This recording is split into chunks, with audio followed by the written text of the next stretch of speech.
ओम दुर्गाय नमः। जय माता दी। आज की इस वीडियो में आप जानेंगे दुर्गा की हम स्थापना कैसे करें, चौकी कैसे लगाएं और बहुत ही पावन और पौराणिक कथा संपूर्ण जानकारी आपको इस वीडियो में मिलेगी। प्रिय भक्तों, आज की इस कथा को माता का ध्यान करते हुए सुनना, क्योंकि माता की कृपा से समस्त प्रकार के संकट दूर हो जाते हैं और माँ के पात्र बन जाते हैं। जय माता दी। आप सभी भक्तगणों को शारदीय नवरात्रि की बहुत बहुत शुभकामनाएं। इस बार शारदीय नवरात्रि का प्रारंभ 22 सितंबर दिन मंगलवार से होगा और इसका समापन 1 अक्टूबर दिन मंगलवार को होगा। वहीं विजयदशमी 2 अक्टूबर को मनाई जाएगी। आमतौर पर नवरात्रि 9 दिनों का पर्व होता है। इस बार तृतीय तिथि में व्रती होने के कारण नवरात्रि 10 दिनों की होगी, जो बहुत ही पावन और दुर्लभ संयोग के साथ बनी है। इस बार माता की पूजा आराधना, जप तप तथा माँ का सानिध्य हमें 10 दिनों तक मिलेगा। इस वर्ष माता दुर्गा हाथी पर सवार होकर आ रही हैं, जो बहुत ही शुभ माना जाता है। इस वर्ष हमें माता की पूजा किस प्रकार करनी है, कब हम कन्या पूजन करेंगे, महिलाओं को इस नवरात्रि कौन सी गलती भूलकर भी नहीं करनी है, और जिन महिलाओं को नवरात्रि में पीरियड्स आ जाएं, उन महिलाओं को पूजन कलश स्थापना कैसे करनी है, तो ऐसी महिलाएं माता का पूजन कैसे करें, बाल कब धोएं। जो भी भक्त माता के इन 10 दिनों में पूरा उपवास रखते हैं और माता की पूजा करना चाहते हैं, और वही कुछ अचूक उपाय आज की इस वीडियो में मैं आपके साथ शेयर करने वाली हूं। इसीलिए ये वीडियो बहुत ही आपके लिए उत्तेजित है। इसे बीच में बिल्कुल भी स्किप ना करें, क्योंकि आधे अधूरे ज्ञान की वीडियो आपके लिए अच्छी नहीं होंगी। तो देखिए प्रिय भक्तगणों, इस बार के नवरात्रे 22 सितंबर दिन सोमवार से प्रारंभ हो रहे हैं, और वहीं इस बार माता की पूजा करने का और कलश स्थापना का जो शुभ समय होगा वो सुबह के 6:09 से सुबह के 9:33 तक रहेगा।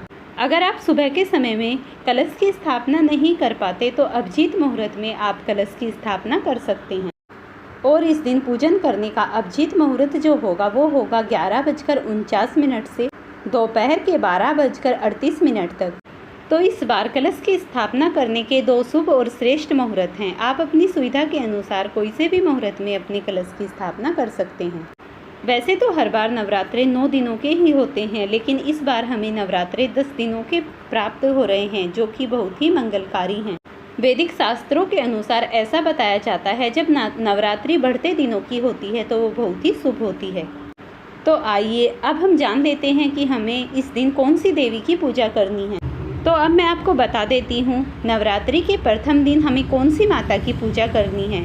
तो आप इस तिथि को नोट कर लीजिए। 22 सितंबर दिन सोमवार को हमें माता शैलपुत्री की पूजा करनी है।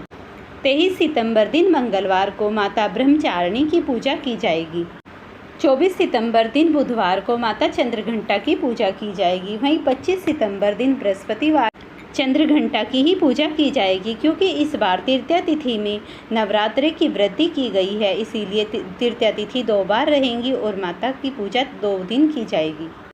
इसीलिए हम प्रत्येक दिन माताओं की पूजा करते रहेंगे। अब बात आती है 1 अक्टूबर की। 1 अक्टूबर को हम माता सिद्धिदात्री की पूजा करेंगे और माता के साथ ही हवन करने के बाद कन्या पूजन करेंगे। अब बात आती है 2 अक्टूबर की। 2 अक्टूबर को है विजयदशमी और 2 अक्टूबर को हम दशहरा मनाएंगे। कुछ भक्त ऐसे भी हैं जो दशमी के दिन अपना व्रत खोलते हैं, तो उसी दिन आप व्रत खोल के कन्या पूजन भी करेंगे। माता का पूजन करने के बाद कुछ महिलाओं के प्रश्न होते हैं कि वो बाल कब धोएं। तो बाल आप पितृपक्ष या अमावस्या के दिन भी धो सकती हैं, क्योंकि कुछ महिलाएं सोमवार को बाल नहीं धोती हैं, तो पितृपक्ष या अमावस्या को बाल धोने का कोई दोष नहीं लगेगा। और अगर आप दोष नहीं मानते हैं तो प्रतिपदा तिथि को भी अपने बाल धो सकती हैं। अब हम जान लेते हैं कि नवरात्रि में आप पीरियड्स में किस प्रकार अपने व्रत का पालन कर सकती हैं। अगर आप पीरियड्स में हैं और प्रथम ही दिन आपको पीरियड हैं और आपको कलश स्थापना करनी है, तो आप घर के और सदस्यों से कलश स्थापना करवा दीजिए। अगर आप अकेले में रहती हैं, घर में छोटे छोटे बच्चे हैं और वो चौकी नहीं लगा सकते, तो आप अपने शुद्ध होने का इंतज़ार करिए। तो अब आप चाहेंगी कि जब चौथे तीसरे दिन आप शुद्ध हो जाती हैं, तब आप कलश की स्थापना कर लें। तो देखिए प्रिय माताओं बहनों, इतना तो मैं नहीं जानती, लेकिन जहाँ तक मुझे पता है बीच में कलश की स्थापना नहीं की जाती। आप अष्टमी के दिन कलश की स्थापना दोबारा से कर सकती हैं। तो अगर आप नवरात्रि के प्रथम में कलश की स्थापना नहीं कर पाती हैं तो आप अष्टमी के दिन माता महागौरी के दिन आप विधि विधान के अनुसार अपने कलश की स्थापना करने के बाद माता महागौरी की पूजा कर सकती हैं। और अगर आपने पूरे नवरात्रे पूजन नहीं किया तो महागौरी के दिन से ही आप अखंड पूजन करके अपनी पूजा कर सकती हैं। ऐसे पूजा करने से आपको संपूर्ण फल प्राप्त हो जाएगा। और कुछ महिलाएं ऐसी होती हैं जिन्हें बीच में पीरियड्स आ जाते हैं, तो वो ऐसा कर सकती हैं, वो व्रत रख सकती हैं लेकिन पूजन नहीं कर सकती। मानसिक रूप से वो पूजन किसी और से करा के अपना मानसिक रूप से पूजन कर सकती हैं, लेकिन शारीरिक रूप से माता की जो भी सामग्री हैं उन्हें नहीं छू सकती हैं। तो इस तरीके से आपके सभी डाउट्स क्लियर हो गए होंगे। और कुछ महिलाएं ऐसी होती हैं जो नवरात्रि के दिनों में अपने बालों में ना ही शैम्पू लगाती हैं और ना ही तेल लगाती हैं। तो प्रिय बहनों सुनिए, तो देखिए कई परिवारों में ऐसी भी परंपरा होती है कि नवरात्रि के दिनों में बाल नहीं धोते, सिंदूर नहीं लगाते और नाना प्रकार की परंपराएं होती हैं। और कुछ जगहों पर तो ऐसा भी विधान है कि श्रृंगार नहीं करते माता के दिनों में। लेकिन यह जो बात मैं आपको बता रही हूँ ये बहुत ही पुरानी ज़माने की बात है, लेकिन जो अब का ज़माना है उसमें कोई भी इन बातों को नहीं मानता है। तो आप बहुत सी महिलाएं ऐसी हैं जो नौकरियां भी करती हैं, उनके रोज़ के कार्य होते हैं कि नहाना धोना सब कुछ करना होता है, तो इसमें कुछ भी अड़चन नहीं है। आप अपनी सुविधा के अनुसार ये सभी कार्य कर सकती हैं। लेकिन एक विधान है, नवरात्रि के दिनों में भूलकर भी मेहंदी और महावर नहीं लगाना चाहिए, क्योंकि ये माता को श्रृंगार की सामग्रियां अर्पित की जाती हैं। अगर आप ऐसा करती हैं तो उसका बहुत ही अधिक दोष लगता है। जैसे बंगाल में पूजन होता है, वहाँ पर लोग महावर भी लगाते हैं, मेहंदी भी लगाते हैं। लेकिन प्रिय भक्तगणों, जैसी भी जिसके यहाँ पर परंपरा है आप उसी के अनुसार अपने व्रत का पालन कर सकती हैं। अब आप लोगों का ये प्रश्न होगा कि 9 दिन तक बिल्कुल अन्न बिना खाए कैसे रहें। कुछ लोग तो ऐसे भी होंगे जो जल ग्रहण करके ही अपने व्रत को रखते हैं 9 के दिन। लेकिन आप इस बात को लेकर डर जाएंगे, क्योंकि 9 दिन तक जल में रहना बहुत ही कठिन होता है। तो ऐसे में आप फलाहार ले सकते हैं, दूध की बनी मिठाइयाँ ले सकते हैं, कुट्टू, सिंघाड़े का आटा और समाई के चावल, साबूदाना, जो भी आप लगता है ये चीज़ें तो बहुत ही कंपलसरी हैं, इन्हें तो आप अवश्य ही खा सकते हैं अपने नवरात्रों में। इन्हें खाने से ना ही तो कोई दोष लगता है और ये व्रती के ही सामान होते हैं और माँ की पूजा आप इन सामानों को खाकर अवश्य ही कर सकते हैं।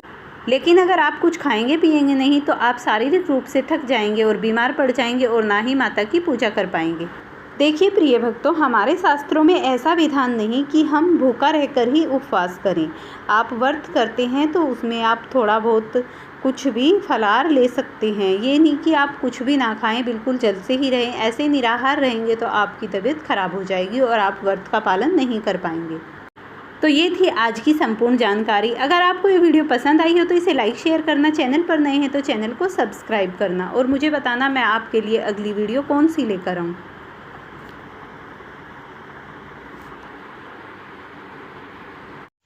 जयंती मंगलाकारी काली कपालिनी दुर्गा क्षमा शिवा धात्री दुर्गा स्वाहा नमस्तुभ्ये।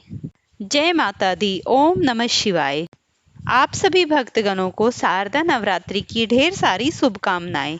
माता भगवती की कृपा आप और आपके समस्त परिवार पर यूं ही बनी रहे। आज अश्विन मास के कृष्ण पक्ष की प्रतिपदा तिथि है और आज नवरात्रि का प्रारंभ हो रहा है। ज्योतिषाचार्यों के अनुसार इस बार नवरात्रि पर 50 सालों बाद दुर्लभ संयोग बनने जा रहा है।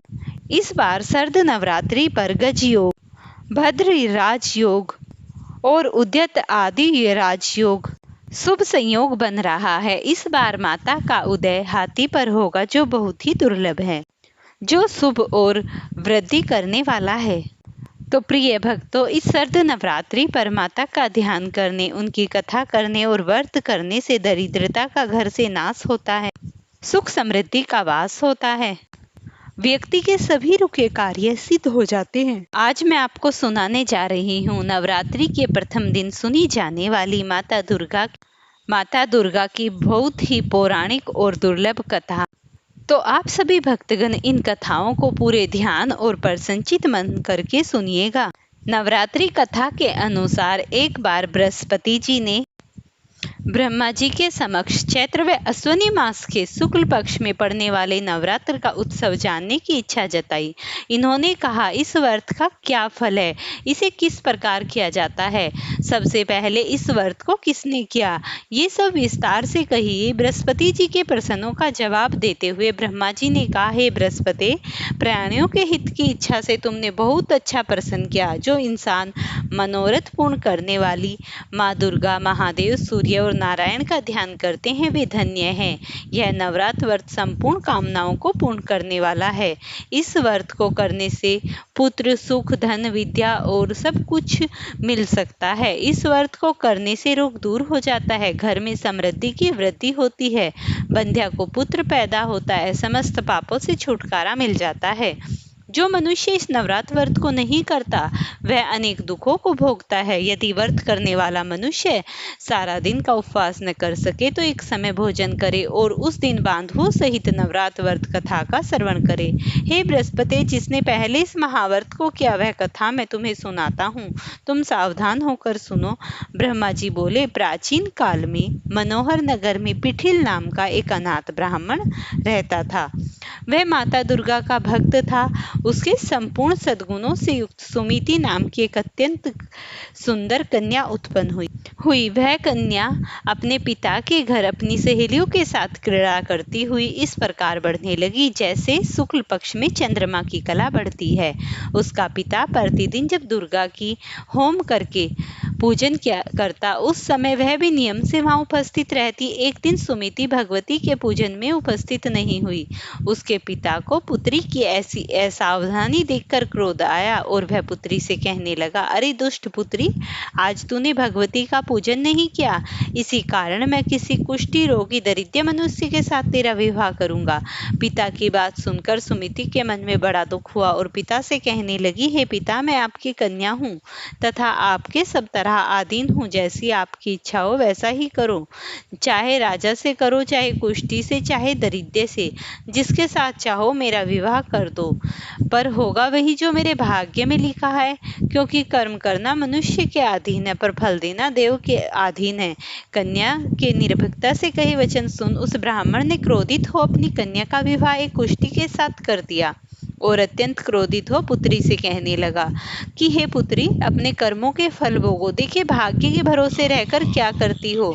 पिता के ऐसे कटु वचन सुनकर सुमिति मन में विचार करने लगी, ओहो मेरा बड़ा दुर्भाग्य जिससे मुझे ऐसा पति मिला। इस तरह अपने दुख का विचार करती हुई वह कन्या अपने पति के साथ वन में चली गई और डरावने कुशायुक्त उस निर्जन वन में उन्होंने वह रात बड़े कष्ट से व्यतीत की। उस गरीब बालिका की ऐसी दशा देख भगवती ने पूर्ण रूप से प्रकट होकर कहा, हे दीन ब्राह्मणी, मैं तुझसे प्रसन्न हूँ, तुम जो चाहो वरदान मांग सकती हो। भगवती दुर्गा का यह वचन सुन ब्राह्मणी ने कहा, आप कौन हैं वह सब मुझसे कहो। ब्राह्मणी का ऐसा वचन सुन देवी ने कहा, मैं आदि शक्ति ब्रह्मा, विद्या और सरस्वती हूँ। प्रसन्न होने पर मैं प्राणियों का दुख दूर कर उनको सुख प्रदान करती हूँ। हे ब्राह्मणी, मैं तुझ पर तेरे पूर्व जन्म के प्रभाव से बहुत ही प्रसन्न हूँ। तुम्हारे पूर्व जन्म का वृतांत सुनाती हूँ। तू पूर्व जन्म में एक निषाद भील की स्त्री थी, अति पतिव्रता थी। एक दिन तुम दोनों ने चोरी करने के कारण तुम दोनों को सिपाहियों ने पकड़ लिया और जेल ले जाकर जेल खाने में कैद कर दिया। उन लोगों ने न तो तुझको और न तेरे पति को भोजन ही दिया। इस प्रकार नवरात्र के दिनों में ना ही तो तुमने कुछ खाया और ना ही जल पिया। इस प्रकार 9 दिन तक नवरात्र का व्रत हो गया। हे ब्राह्मणी, उन दिनों में जो व्रत हुआ, इस व्रत के प्रभाव से प्रसन्न होकर मैं तुम्हें मनवांचित वर देती हूँ। तुम्हारी इच्छा हो सो मांगो। इस प्रकार दुर्गा का वचन सुन ब्राह्मणी बोली, अगर आप मुझ पर प्रसन्न हैं, हे दुर्गे, मैं आपको प्रणाम करती हूँ, कृपया करके मेरे पति का कोढ़ दूर करो। देवी ने कहा, उन दिनों में जो व्रत किया था उस व्रत का एक दिन का पुण्य अपने पति के कोढ़ को दूर करने के लिए अर्पण करो। उस पुण्य के प्रभाव से तेरा पति ठीक हो जाएगा। इस प्रकार देवी का वचन सुन वह ब्राह्मणी प्रसन्न हुई और पति को निरोग करने की इच्छा से जब उसने तथास्तु ऐसा वचन कहा, तब उसके पति का शरीर भगवती दुर्गा की कृपा से कुष्ठ रोग से रहित हो गया। वह ब्रह्माणी पति को देवी देख देवी की स्तुति करने लगी। हे दुर्गे, आप दुर्गति को दूर करने वाली, तीनों लोकों की संताप हरने वाली, समस्त दुखों को दूर करने वाली, रोगी मनुष्य को निरोग करने वाली, प्रसन्न होने पर मनवांछित वर देने वाली, दुष्ट मनुष्य का नाश करने वाली, तुम ही सारे जगत की माता पिता। हे अम्बे, मुझ अपराध रहित अबला को मेरे पिता ने कुष्ठी मनुष्य के साथ विवाह कर मुझे घर से निकाल दिया। पिता से निरस्कृत निर्जन वन में विचर रही हूँ। आपने मेरा इस विपदा से उद्धार किया। हे देवी, मैं आपको प्रणाम करती हूँ, मेरी रक्षा करो। जब ब्रह्माणी ने ऐसे देवी की स्तुति सुन देवी बहुत ही प्रसन्न हुई और संतुष्ट हुआ और ब्राह्मणी से कहा, हे ब्राह्मणी, तेरे उदालय नामक अति बुद्धिमान, धनवान, कीर्तिमान पुत्र शीघ्र उत्पन्न होगा, ऐसा वर देख। देवी ने ब्राह्मणी से कहा कि और जो कुछ तेरी इच्छा हो सो मांग ले। सुमिति ने कहा कि हे भगवती दुर्गे, अगर आप मुझ पर प्रसन्न हैं तो मुझे नवरात्र की विधि को विस्तार पूर्वक समझाइए। ब्राह्मणी का वचन सुन दुर्गा ने कहा, हे ब्राह्मणी, मैं तुम्हें संपूर्ण पापों को दूर करने वाले नवरात्र व्रत को बतलाती हूँ। चैत्र मास के शुक्ल पक्ष की प्रतिपदा से लेकर 9 दिन तक व्रत करे। यदि दिन भर का व्रत न कर सके तो एक समय भोजन करे। उस दिन सुमुहूर्त में घट स्थापना और वाटिका बनाकर उसको प्रतिदिन जल से सींचे। महाकाली, महासरस्वती की मूर्तियां बनाकर उनकी नित्य विधि सहित पूजा करे।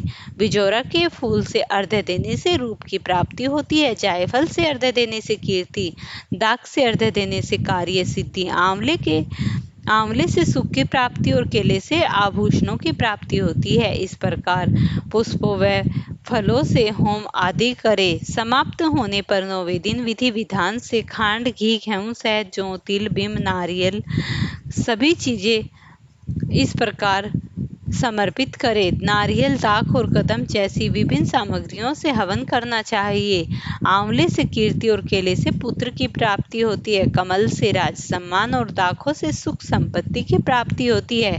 खांड, घी, नारियल, शहद, जौ, तिल तथा फलों से होम करने से मनोवांछित वस्तु की प्राप्ति होती है। व्रत करने वाला मनुष्य इस विधि विधान से होम आचार्य को अत्यंत नम्रता के साथ प्रणाम करे और यज्ञ सिद्धि के लिए उन्हें दक्षिणा दे। इस प्रकार बताई हुई विधि के अनुसार जो मनुष्य करता है उसके सभी प्रकार के मनोरथ सिद्ध हो जाते हैं। इसमें तनिक भी संदेह नहीं है। इन 9 दिनों में जो भी कुछ दान दिया जाता है न जाने उसका करोड़ों गुना फल मिलता है। इस नवरात्र को करने से अश्वमेध यज्ञ का फल प्राप्त हो जाता है।